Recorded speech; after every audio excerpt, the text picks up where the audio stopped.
How do you establish trust on the internet? For the past 30 years, we've been using PGP, pretty good privacy, to do a whole load of things, including Git commit signing, email encryption, and building trust between different developers. For example, on GitHub, you're able to sign every single commit that you do with your own GPG key ID, and thereby prove that you are the person who actually made the commit. There's one problem though. When you create a key, no matter who you are, you can put whatever name you want in the key, which is a problem because to impersonate someone, you just need to put their name on your key and you're done.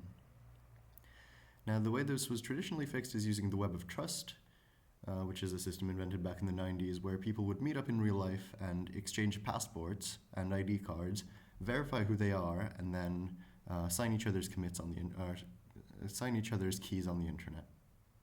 This works really well, but it comes with a couple of downsides.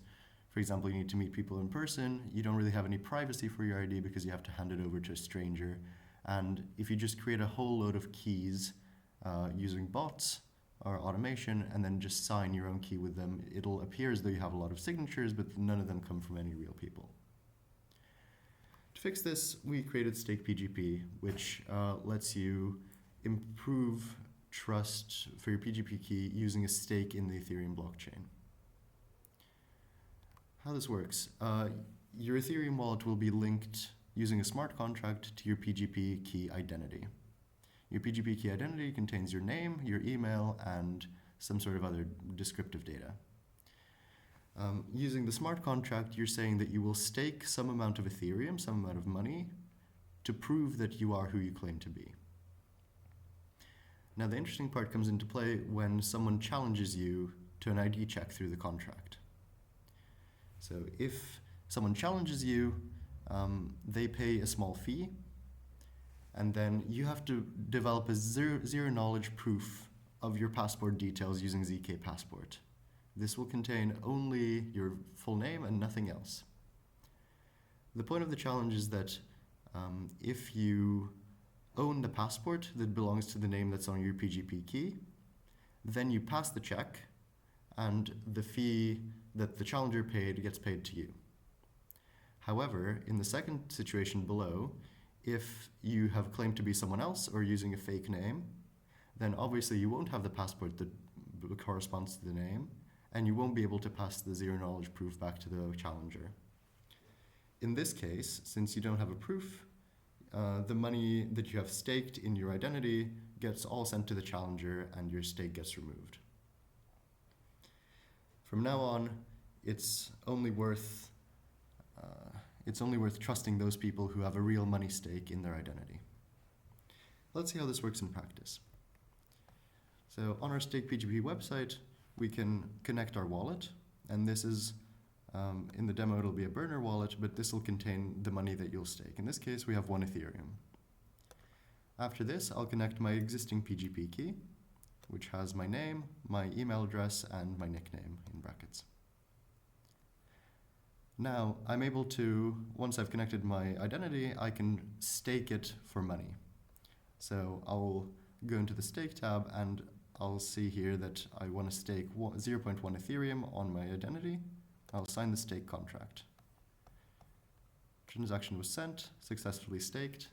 I've lost 0.1 Ethereum plus a little transaction fee, and now you can see that I have an active stake in my identity. Now, to prevent abuse, this stake will only be withdrawable 30 days after I've created it, at the earliest, or when my PGP key expires. Now, another user who maybe doubts my identity is able to search me up using my key ID, which is publicly accessible on different key stores around the internet, and find that my key ID belongs to my name, has 3 signatures from real people, and also is staked. However, if they don't trust that it's really me, they can choose to challenge me, which I will do right now. So the challenge is some smaller amount of money that you send to them.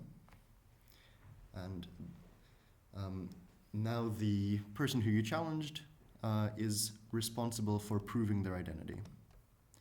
Now, the way the zero knowledge proof is constructed is using ZK Passport, which is an application developed by Open Passport to generate these zero knowledge proofs of identity. So what you do is you click on Verify Identity and use the Open Passport app, which has your passport details locally, to scan this QR code and to generate a proof.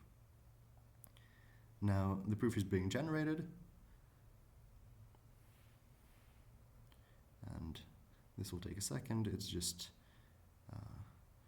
compiling all of the necessary details, and you can see that the check passed. And now, in this case, we have passed. Again, we have an active stake with no challenge because I have passed the challenge and everything is good. If, however, I didn't own the identity that I claim to have, I would fail the challenge, and at the latest 3 days after the challenge was sent, the person sending the challenge would be able to reclaim the money that I have staked on my identity. That's it. With this, we can be 100% sure that you are who you claim to be, or your money back.